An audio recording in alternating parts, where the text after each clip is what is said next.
go. So, we might as well just visit these words again really quick because we talked about them last week. So, patristics is the study of, from pater in Latin. Patristics is the study of the early church fathers. We're going to be slightly moving on actually into the earliest church fathers knew either some of the eldest of the disciples who lasted it's usually traced to John, but then the disciples of the disciples were some of the earliest writings that we have in the patristics are from people who actually knew either the oldest disciples or some early apostles or whatever, and then they studied at the feet of them. And then the later patristics start to get into second and third and fourth generations down the line.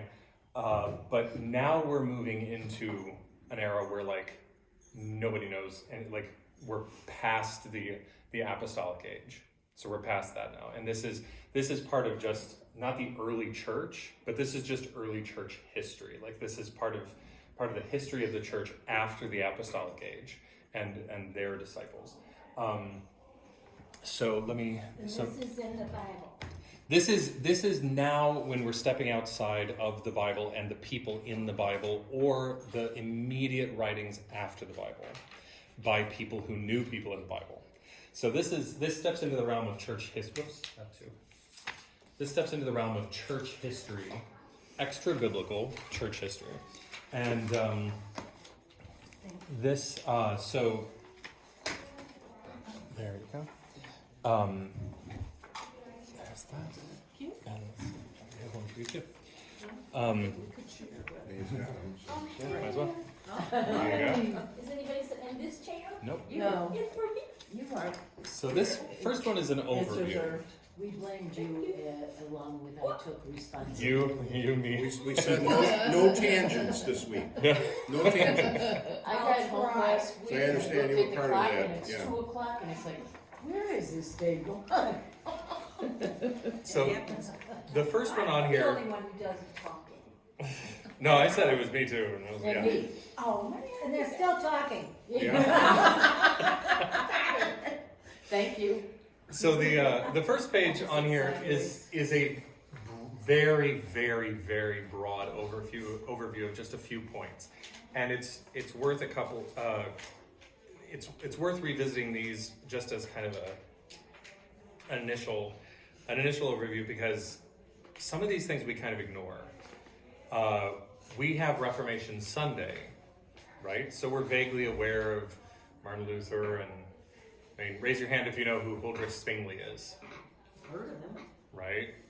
The name, right? Philip Melanchthon. Philip Melanchthon, Yeah. John Calvin, maybe some more hands, right? Could many people articulate the distinction between these folks? Mm-hmm. Maybe not. I'm kind of prejudiced. As a former Lutheran, right? But here's the thing.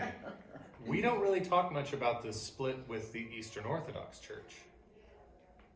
We talk a lot about Roman Catholics because we're here in the West. We just live in the West, and we think that we kind of just sort of naturally funnel things down to being between Roman Catholic and people who aren't super duper keen on the Pope, right? Which is just sort of the rest of us, right? All of the Protestants and whatever the difference between Methodists and Presbyterians, we're not Roman Catholics.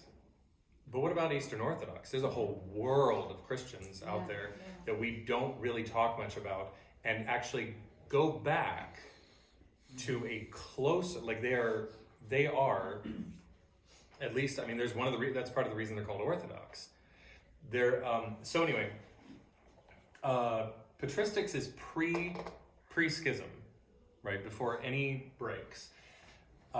These words, we talked about apologetics, we talked about gnosis, which is knowledge, which is why agnosis or agnosticism is you going, I don't know, right? We talked about exegesis versus eisegesis, which is exegesis is if you're reading something and kind of extracting meaning from the text as it is. You kind of pull some meaning from it. Eisegesis is when you're reading something and you read something into it that is not in the text. And what I said was that neither one of these is necessarily, better than the other, but you should make a distinction between them. And if you want to hear that explained more, you can go back to the video from last week. But so let's take, I'm going to erase this now that we've said that. Where did that? Eraser on the floor? Oh, it's right here on the table. Okay. You don't have to take a test at the end like confirmation. Right. Hey, No cups. right, So- no, because confirmation kids had to do tests, so they all took a picture of the board. It was all at take-home tests. Yeah, so they No- all had no, a picture of it, yeah. so they could use it. So to take a look at it, so Jesus dies in the early years of the first century. Paul dies sort of later mid-century. The first century sees the spread of the Christian gospel throughout the Roman Empire and beyond by the first and second generation of apostles. In the late first and second century, early church fathers set about establishing what is Orthodox belief, which meant trimming out things that they said, well, that's not right, that they called heresies. So they were calling out heresies within the developing factions of the spreading church. In the second, third, and fourth centuries, Christianity, in a few forms, spread around the Mediterranean, still only one cult among many different otherwise pagan cults. It was often ridiculed, it was widely misrepresented and persecuted, especially under Emperor Nero. That was very early. But there were a few other emperors along the way who had maintained some sustained persecutions against them. Some communities found it necessary to meet in secret or go into hiding altogether.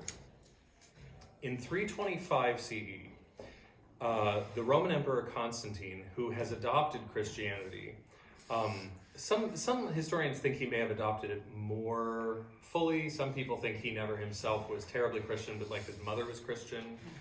And so he was in any event, he legalized it and legitimated it and essentially made it the state religion. And he called for the bishops. And again, the word bishop is from episkopos, which is where we get the word episcopal, right? So episkopos is a bishop, and it means overseer. So he calls together in 325. He sees that if it's going to function as a state religion, it's not going to work to have so many differences or discrepancies. So he calls together a bunch of bishops from around the Mediterranean, around the existing Roman Empire, and he calls for an ecumenical council to establish doctrines. This council is held in Turkey at Nicaea. Now, one distinction that it's important to make is the distinction between Catholic small c and Catholic large c. So the word Catholic is Greek for what? I can't spell. Catholic. Catholic is Greek for universal. So in fact, all the church before about the 11th century is the Catholic Church. It's the universal church. They have different ways of expressing themselves, and because they're from different countries, they have slight differences amid themselves and how they do things. Very early on, we mentioned Polycarp, I believe, last week. Polycarp even went to Rome. He was from Smyrna in Turkey, and he went to Rome to discuss with the Roman Church there, when are you guys celebrating Easter? Because we don't seem to be celebrating them on the same day. And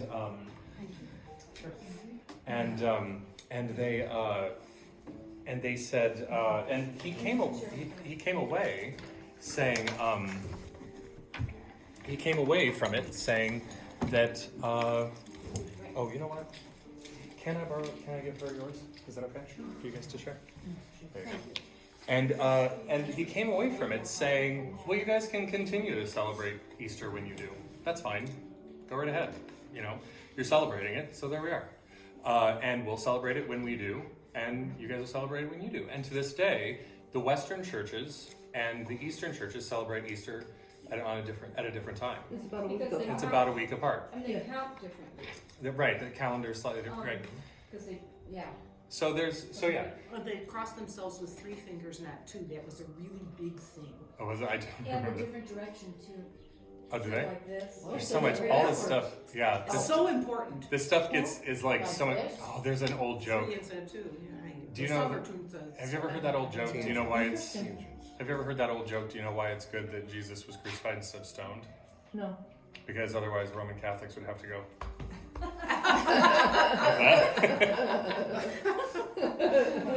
Anyway, so later No, the nuns did that. the nuns they did that for you, First day of kindergarten. right? And so later, so there's Catholic small c, meaning universal, and it's the universal church.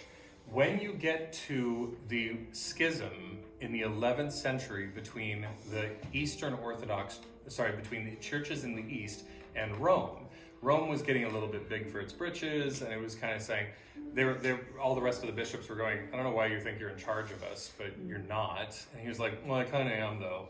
And so they ultimately split. And that was the divide between Roman Catholic, which is what most of us mean when we throw the word Catholic around these days. It was the difference between Roman Catholic and what came to be known as the Eastern Orthodox after that. Previously, it had all been the Catholic Church. And are you noticing how politics and religion mixed at the very beginning? As soon Right. as Christians became numerous enough in the 300s, then it was politically expedient for And- Constantine. Right, and there's another thing. Yep. There's another thing that happened, and that I think I may say that in this handout. There was another thing that happened, and that is that once it became accepted, not just accepted, but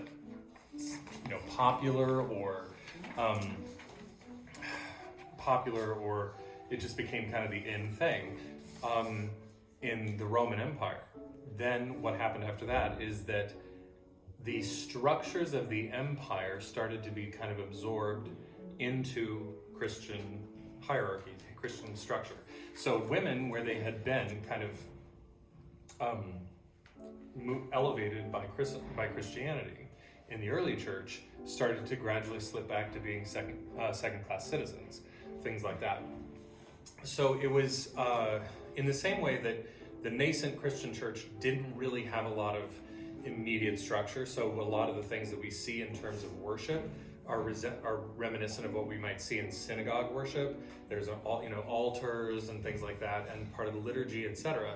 In the same way, when it came to societal structure, Christianity, being as malleable as it was, just adopted Roman societal structure, for better or worse. So anyway, let's see. So the council is held in Nicaea in Turkey in 325, and they hammer some things out and end up excommunicating a huge number of people who were of a theological persuasion that came to be known as Arianism. We'll talk about that in a second. The Middle Ages, the fall of Rome leaves Europe, in the 4th century, later in the 4th century, something roughly like the current form of the Bible becomes accepted. The canon is fairly established by that point by the broader Christian church. In the Middle Ages, the fall of Rome leaves Europe in a rough state. Various political powers alongside the church contend with political struggles and the rise of Islam in the south and the eastern parts of the old Roman Empire. In the 11th century, after a series of disagreements largely centered around authority, the broader Catholic Church splits between East and West into the Orthodox Church and the Roman Catholic Church in the West. This actually follows, something that I don't think I put in here, follows kind of along the lines, I can't remember whether it was Constantine or somebody else, but somebody had actually feeling that the Roman Empire, one of the emperors felt that it was too unwieldy as it was. And so he actually divided the empire in terms of administration. And he put one center in Byzantium, in Turkey, in Constantinople, and the other one was in Rome. And so I think it was him and his brother, right? Was it Diocletian? Maybe? That's what it says in this. Oh, good. Okay, so I did put that in there. All right. I'm not sure what that is. That's the name of a person. Diocletian was an emperor of Okay. Rome. Anyway, so he divided the empire, and what ends up happening is that the the split in the church divides along basically those same lines in terms of the just location.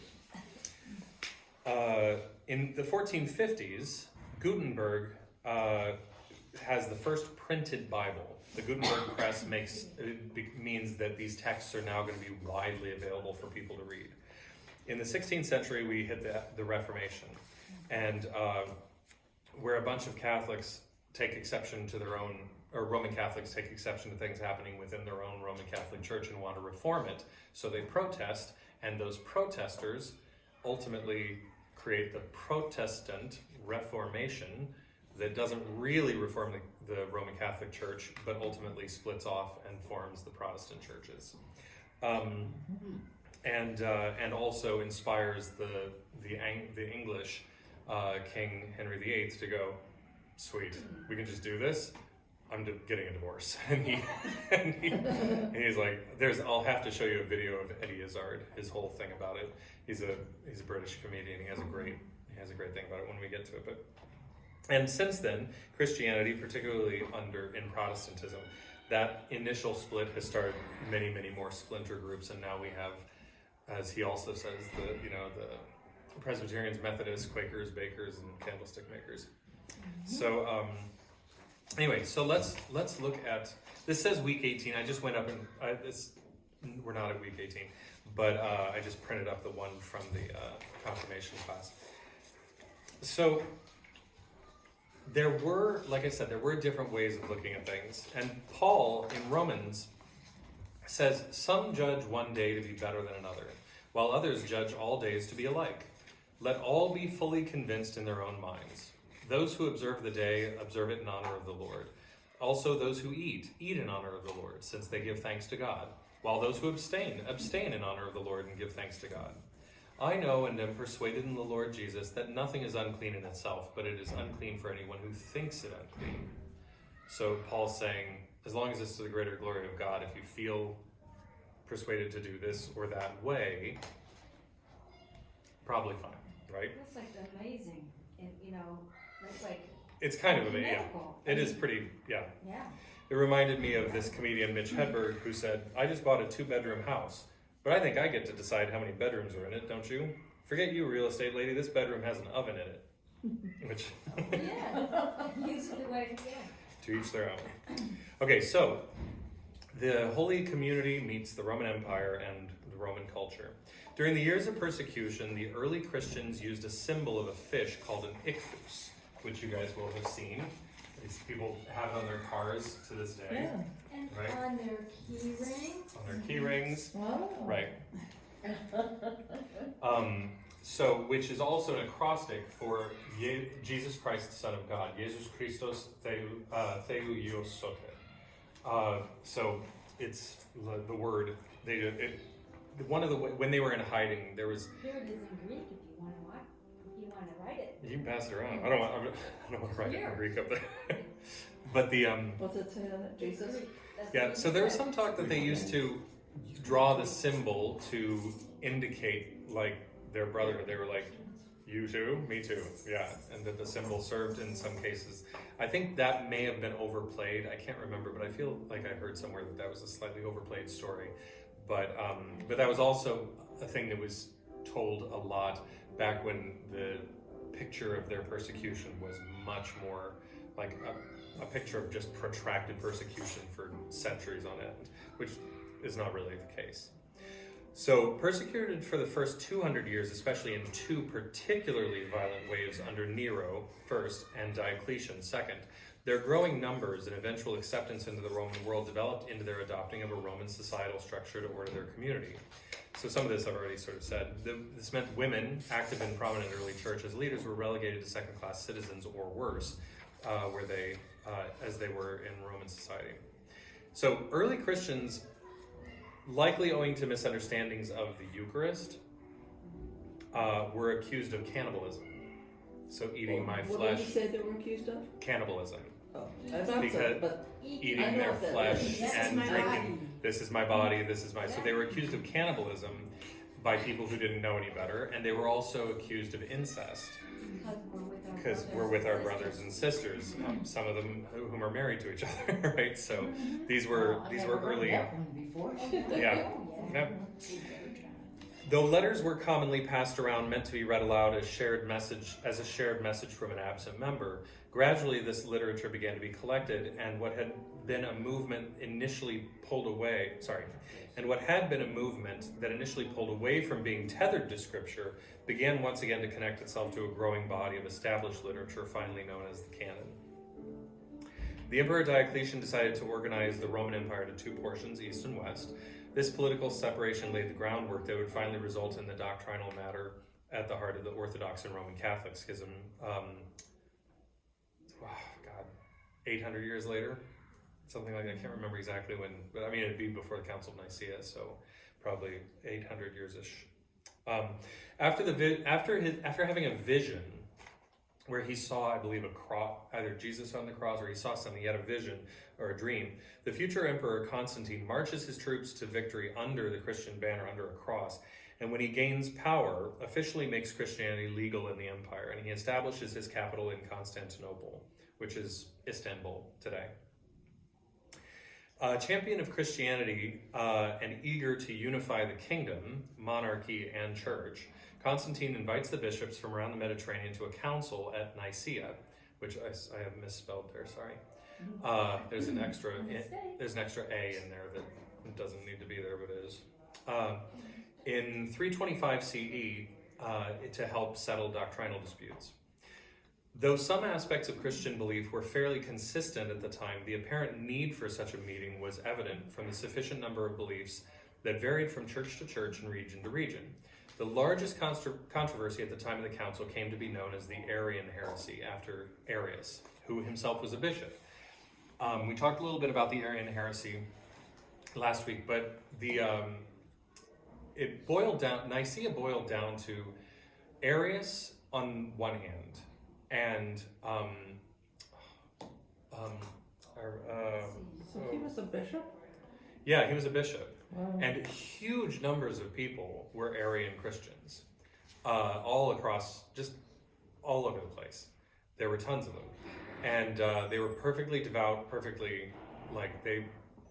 there were distinctions that were being worked out. People trying to understand exactly who Jesus was in relation to God, and exactly what is the nature of Jesus. Was he human? Was he divine? Was he both at the same time? Was he only a certain percent one and another percent the other? Was he even? There were people who believed that Jesus wasn't even really human. He only appeared to be human, and in fact, it was like an apparition the whole time. So there were early Christians who believed that. Yeah. So people who followed Arian and Arius, I'm leading towards the KKK and the organizations that are Arian. In this day and age, that's a different word. two separate worlds. Yeah, Completely there are three separate words that should be distinguished. Okay. There's this word.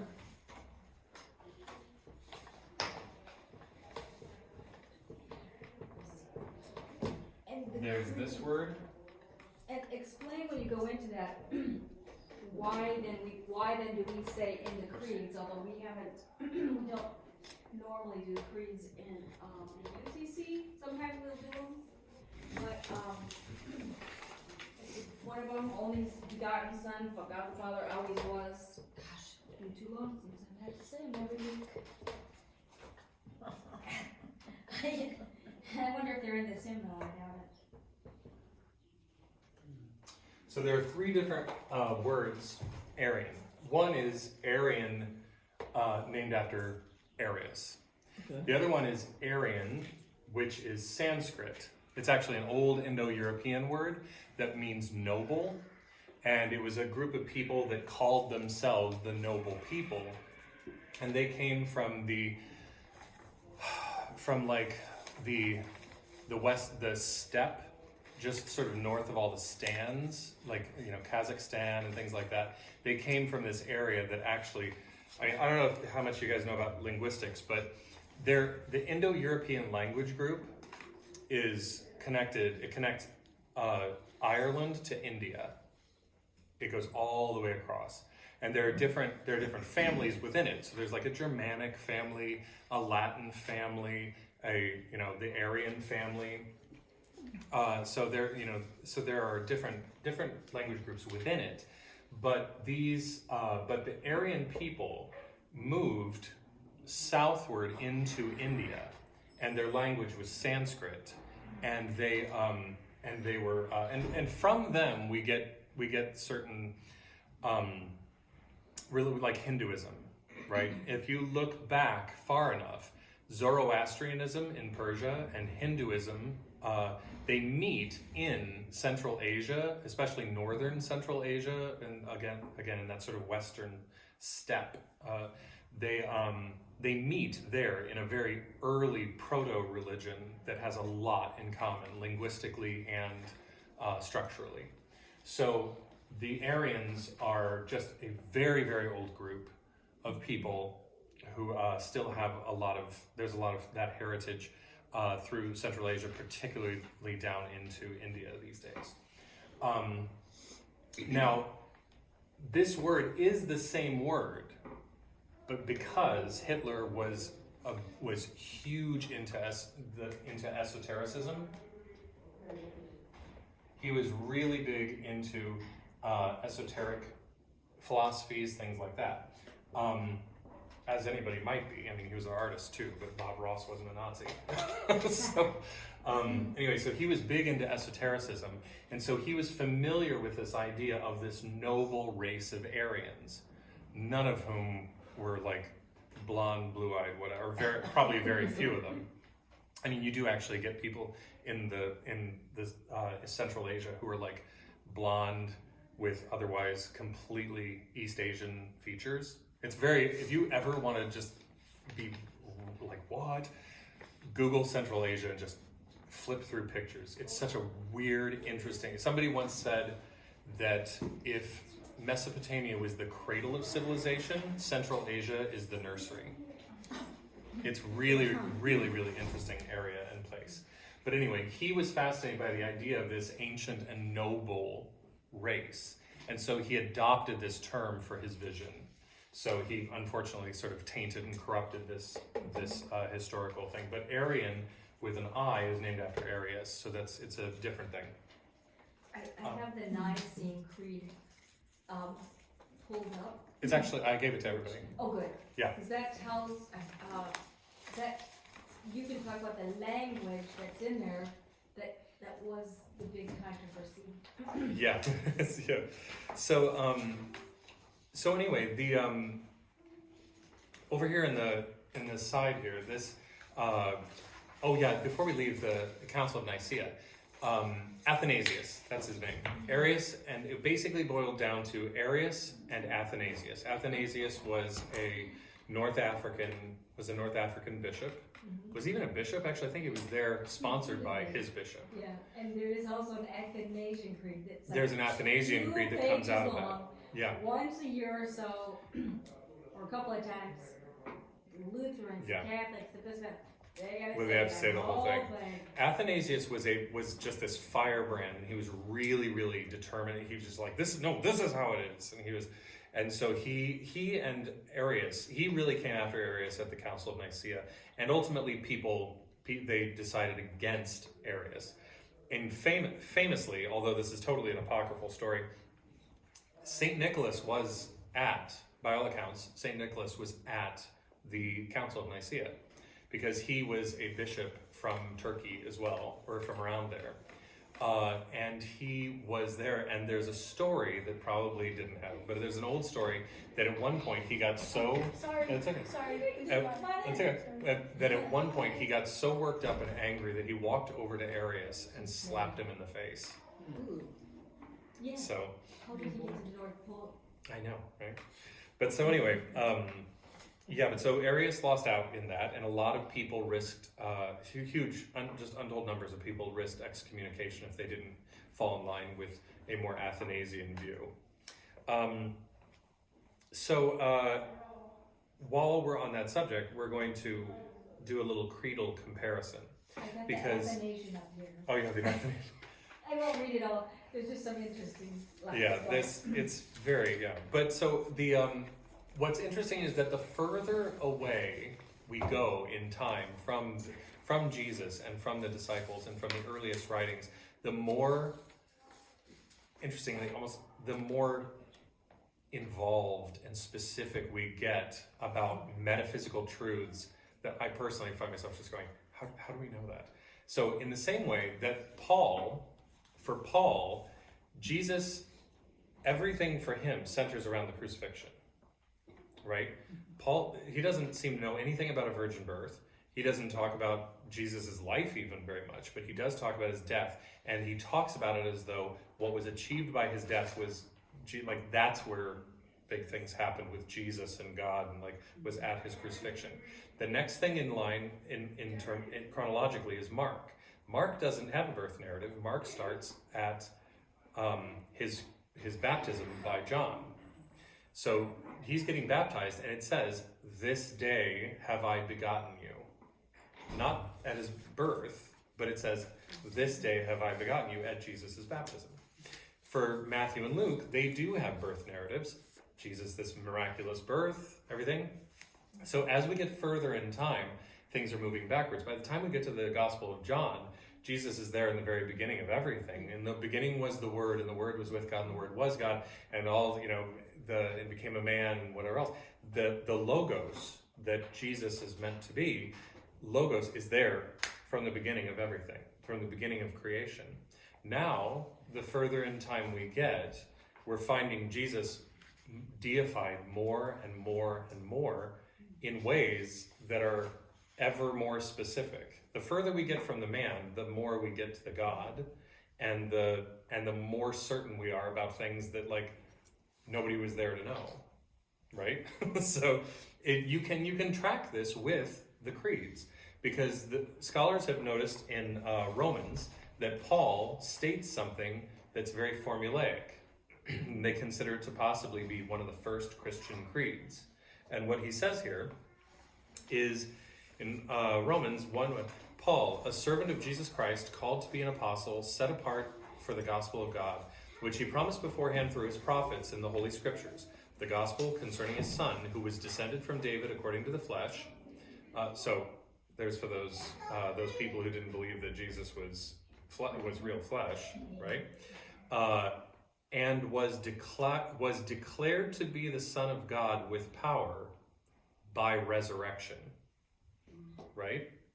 He's saying Jesus was put to death and was declared to be the Son of God by his resurrection. Now, that leaves a lot of room for somebody to say, well, that's when it was declared, but he always was, right? So you could say that. But it's not, that would be an example of eisegesis, right? You could say that, but you're inserting that into the text, and maybe that's fine. Maybe you're right, but it's not in the text. So it's a very interesting thing. And before we leave this page, we'll stick with the creeds for the second. So the Nicene Creed: we believe in one God, the Father Almighty, the Almighty, maker of all that is seen and seen and unseen. We believe in one Lord, Jesus Christ, the only begotten Son of God, the only Son of God, eternally, notice that, eternally begotten. By now, this is the creed. This is what you have to believe. And begotten is a key word too. Begotten is a key word as well, because it's not created, it's begotten, and somehow that's different, right? Okay. True God from true God, begotten, not made. So he's not a creation of God.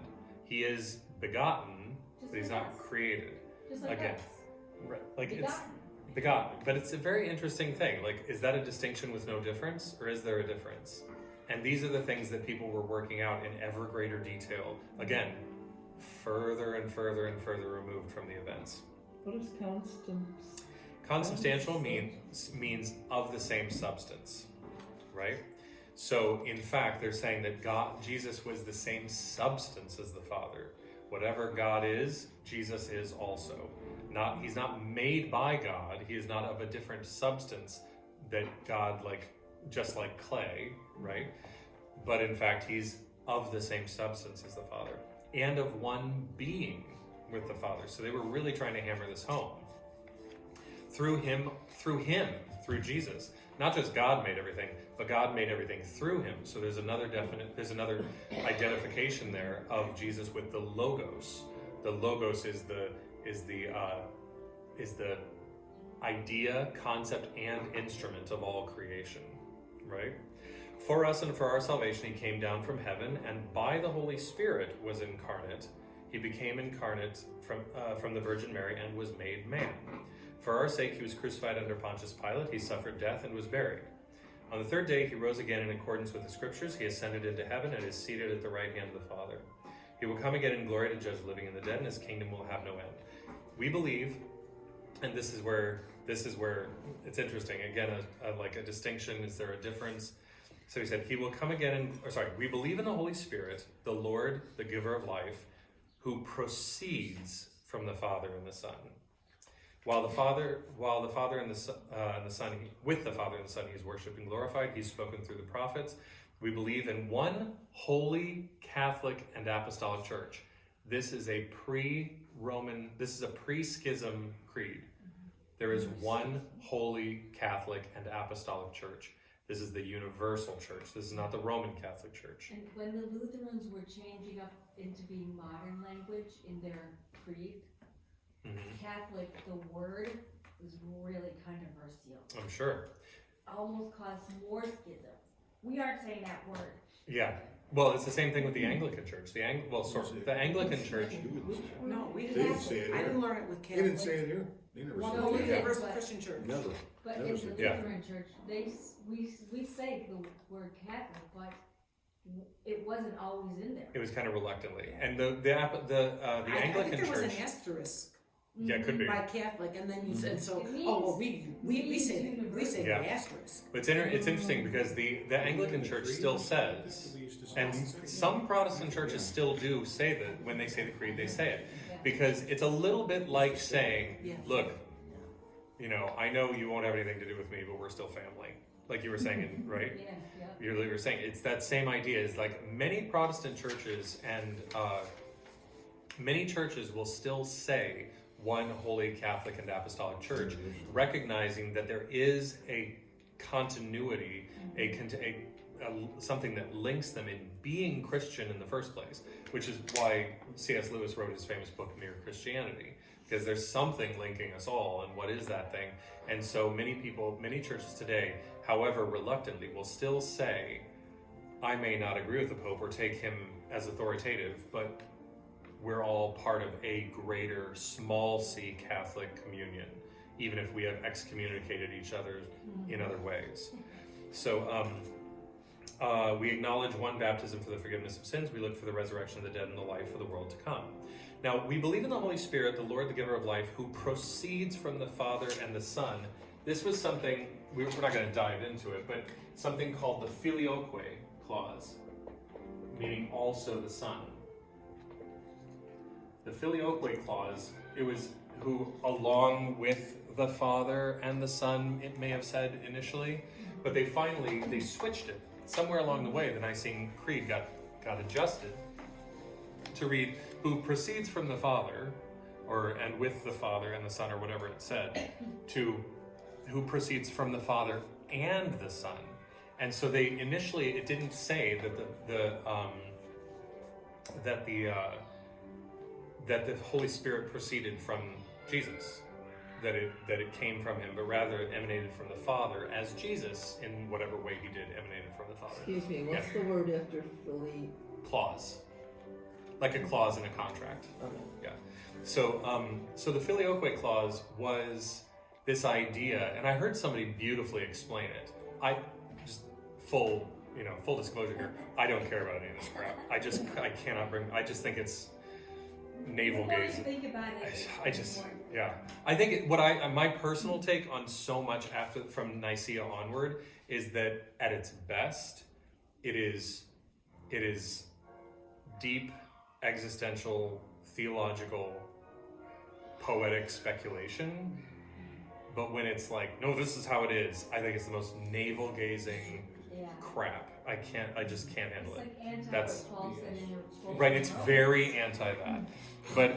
But again, that's my take on it. But I did, so for example, in terms of, philosophical and theological speculation, I heard somebody say that the filioque clause makes all the sense in the world to him, that it proceeds from the Father and the Son because it arises from the love of the Son for the Father for the Son and the Son for the Father, and that it arises from that. I thought, well, that's gorgeous. Yeah.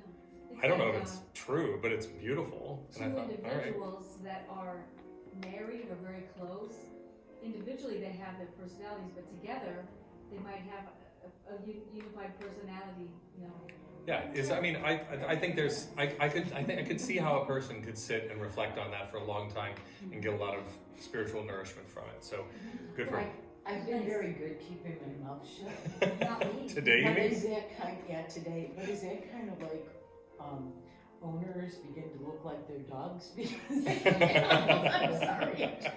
Do I look like a golden doodle? Honestly, I think that is as existentially and theologically astute as half the stuff that comes post Nicaea.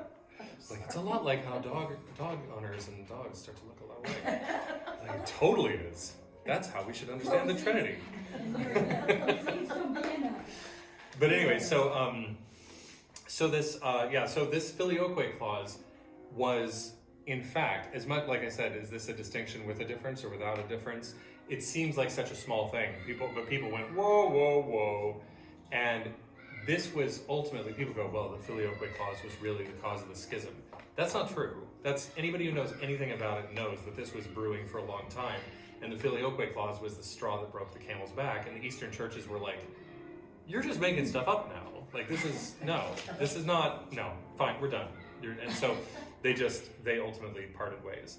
But it was over the filioque clause, but that was not why. So, last thing. The part that caught my attention is he will come again in glory to judge everything again. I think when people say it, maybe they're wrong. But it seemed to me if you're not concentrating on what you're saying, it just goes right above you. You don't realize that, Well, I think that is like, this is one of the things that churches have argued about for years about the question of liturgy. If it begins to be too formulaic, how can it really touch you?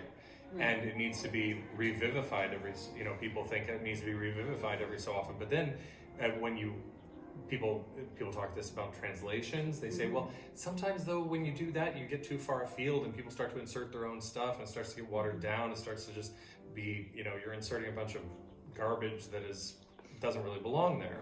And then somebody goes, no, we need to go back to the old ways. And then it starts to move back to something formulaic. Right now, there are a bunch, Protestant churches have been dying in America. Yep. Roman Catholic Church is less so, because they have something stable. They have the sacraments. They have something distinct from their daily life. If you go to church and it's a bit of a rock concert or a bit of this, and somebody goes hey, here's a cool message, and then how's that different from what you're watching on YouTube or the music you're listening to? You're like, I'll just skip church today. But if you go to church and there's something about it, kind of spooky, and you're like, this is not my daily life, and it's the only place I can get the sacraments, And guilt. and guilt, it's very important, then you feel like that's the only place you can get it, and you go there for it, and it's,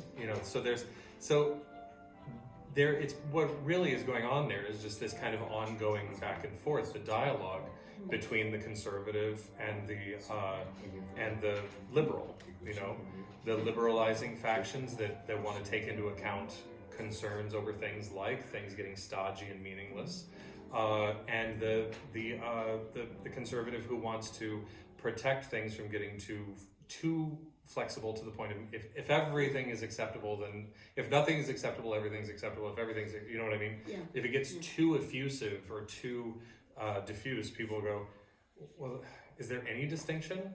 That's what holiness means. Do you know what holiness means? You're gonna tell us. I'm gonna. The word holy is the German word. This is a tangent. The word holy. We'll be wrapping up here. The word holy is the German word for the Latin sanctus. And sanctus is where we get saint, sanctified, and saint. I can't, what's the Greek? Hagio? What's hagi? That's his Haya, So you H-A-G-I. took German. Yes. Yeah, H-A-G-I. That might be the word. I can't remember off the top of my I head. remember. But it might be Haya. It's the same in Midwestern. But so the word means,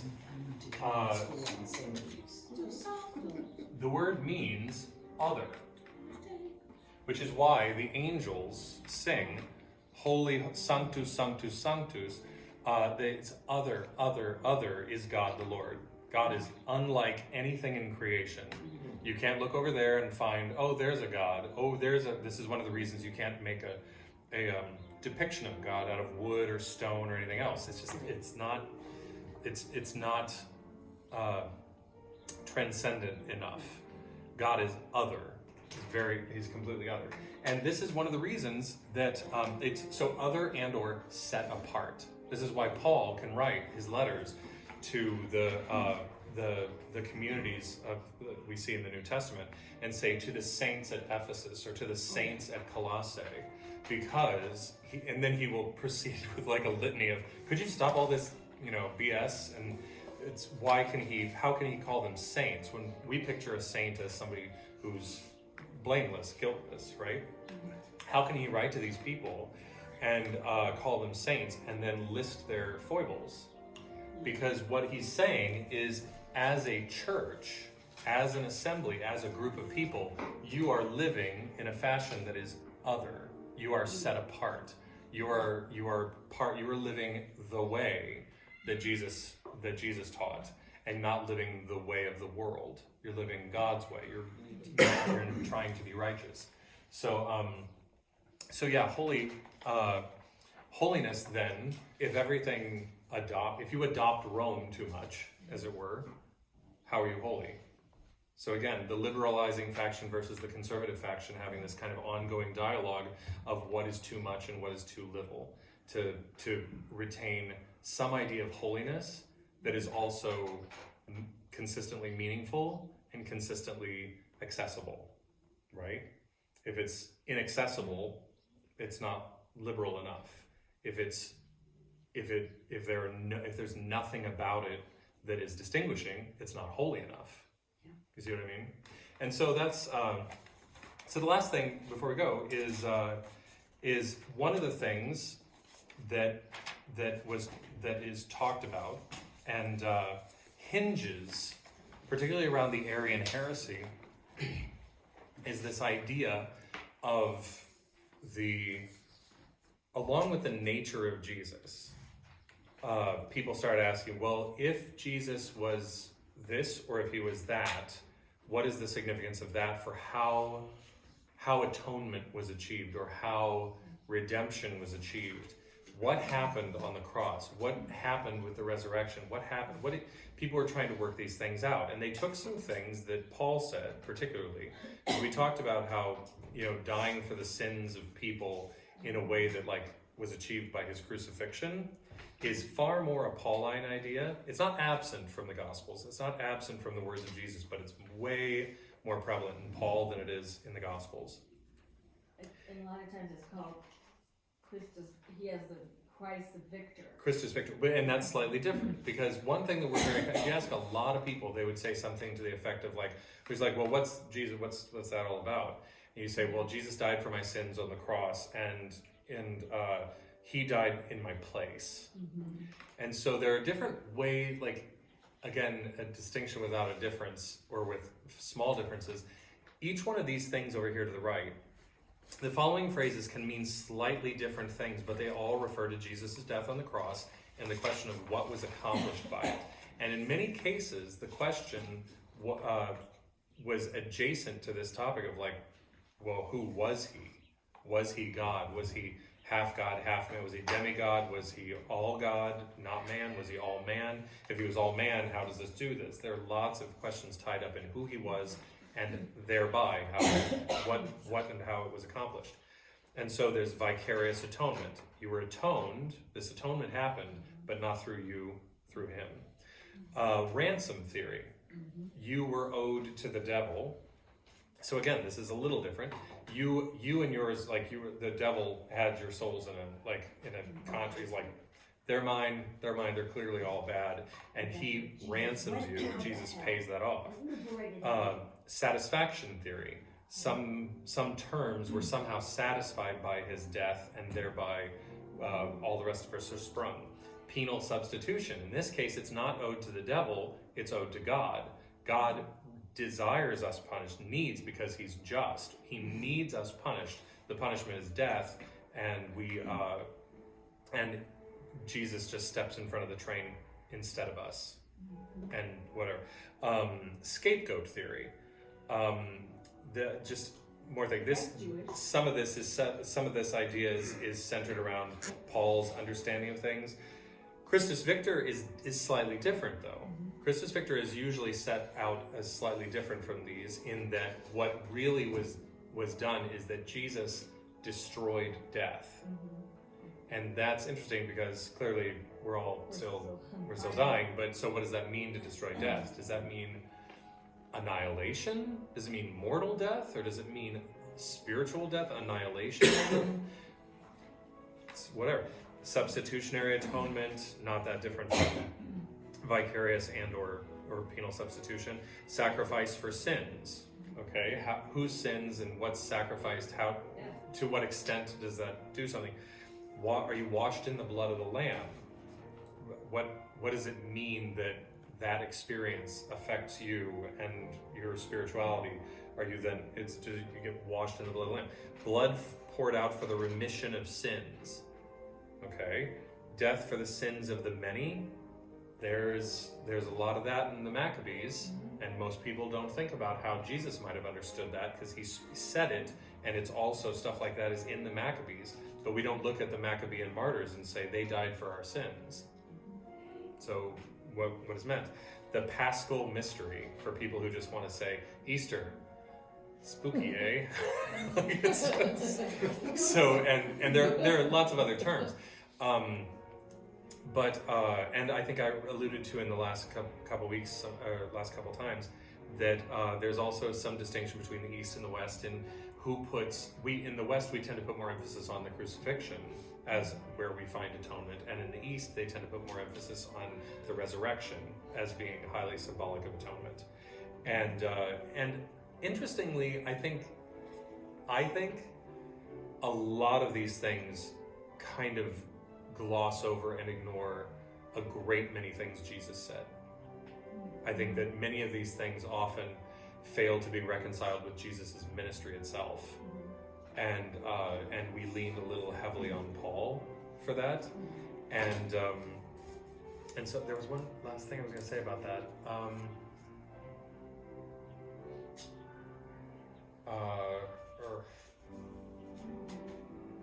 Well, I mean, at the very least, when Jesus says, you must pick up your own crosses and follow me, right? Where does that fit into? Oh, yes, I remember what I was going to say. Especially around scapegoat theory, if you want to upend a lot of these and ask some real interesting and hard historical questions about this, even in the context of Paul's own concept of Jesus as the scapegoat and final sacrifice, whatever. There's a guy he was a French literary critic, historian, blah, blah. His name is René Girard. And René Girard, I think, and there are a number of Roman Catholics who have really taken him to heart. I think René Girard made one of the most interesting historical contributions to theology in recent memory. His understanding of our stories, our narratives, how, like, the patterns in how we tend to understand our behaviors, how they play out over time, and in some respects, the uniqueness of the Christian story with regard to dealing with our existential concerns and the role of the scapegoat in history is, I think, it is one of the most fascinating and really, really powerful assessments of just it's really fascinating, and I think it brings in a lot of things. It's Humans, just developmental psychology, art. The person I was previously married to, who's a professor in Sheraton Gym School, did his part of his thesis on Girardian mimetic theory, Yeah. which is the imitation of Christ. How do we live out our lives?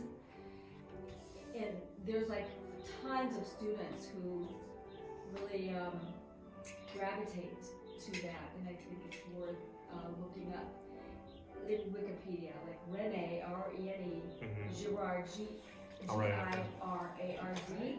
G-I-R-A-R-D. Girard, yeah. Rene Girard. It'd be kind of fun to Google him.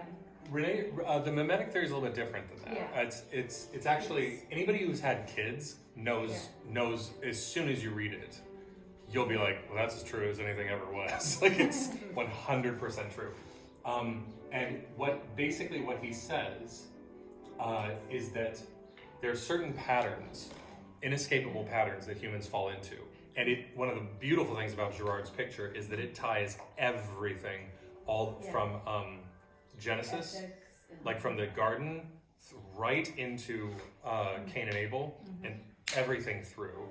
And Here, I just Googled it. It goes, the conflicts of violence, human beings imitate each other, and eventually gives rise to rivalries and violent conflicts. And he says that Christianity is the best antidote to that violence. right, he basically what he says is that there are 3 steps in human. I mean, you can't like not see this when you go out. As soon as you hear about it, you're like, holy God, it's everywhere. Basically, what he says is that mimetic desire, and often what he calls triangulated mimetic desire, is basically at the heart of many of our relationships and our engagements. And if you see children in a room playing, one of them will look at the other, they'll see his joy at playing with a toy, and he will go over and steal the toy, right? Not because he wants the toy, and that's critical. It's not because he wants the toy, it's because he wants the joy that the toy is bringing to the other kid. And he thinks that if he gets that toy, the joy will be there. But when he gets the toy, it's not there. And so he discards the toy as quickly as he lets it go. I mean, maybe, but whatever. But at some point, the second stage, that's mimetic, meaning you like mimicry, mimetic desire. You're seeking to find your joy in what brings other people joy. And some people never grow out of that and stage. you would say all of us are there, yeah. But then what happens is that very often the second stage is what he calls a mimetic crisis. There, at some point, these things. This is Cain and Abel, right? That's the Cain and Abel story. At some point, something happens that is getting it's just such a fever pitch. It is so intense and it is so dangerous that the community or whoever's involved will go, it's their fault. And they will locate the responsibility or the problem. They will locate the problem in something that they can then destroy, kill, sacrifice, whatever. And that will bring stability to the community.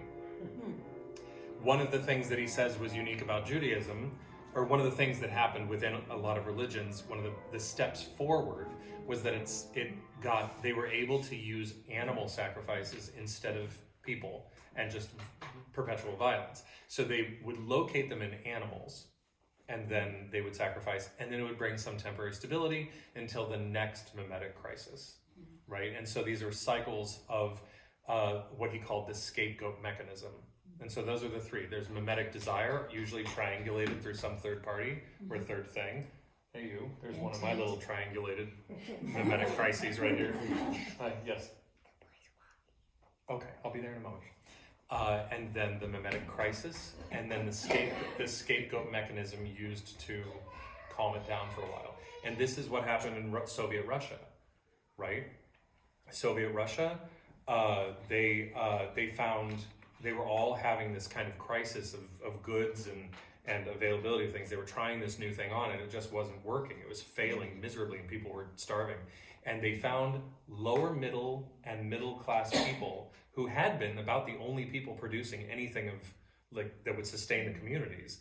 And because they appeared a little less starving, a little chubbier, they seemed to have something going. And often it was they were somewhat productive, but that's where any of the bread or food or anything was coming from. They othered them, they were the kulaks, and they exterminated untold numbers of people. They just killed is a horror, and it's and these are just horror shows.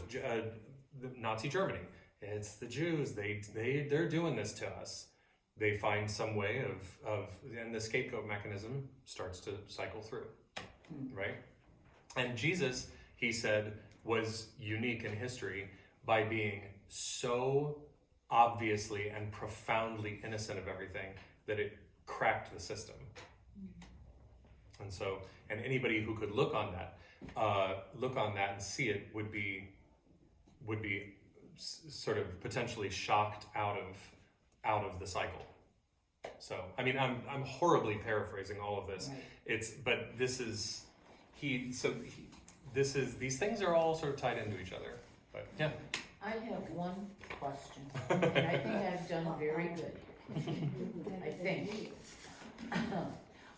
In the creed, it says, and is seated at the right hand of the Father. My question is, the heart's on the left side, why do they always say right hand?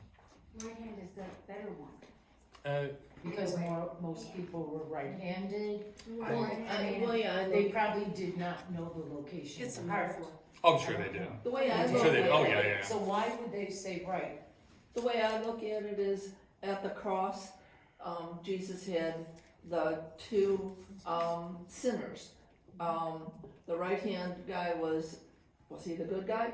He I'd have to asked check, I for don't know. forgiveness. Yeah, I'd And have then to the check. second guy, he's like, says something, and he wasn't forgiven because he didn't follow It might the have- teaching. I'd be Or very he didn't ask for forgiveness, he was just gonna die because he knew he did something bad. I'd be very surprised if somebody hadn't done their dissertation on exactly that topic. I'm sure. My guess it would be something to do with Okay, I guess I'll look it up right-handedness. My guess would be something to do with right-handedness then, and because that was most it was most common. Yeah. Maybe some kind of military. Yeah. I just, when I read it, and I gotta get that cobweb over by John, it's driving me crazy. Well, that one, yeah. All right. Any other questions? I'm sending you a couple of books. I'm sending Brad a couple.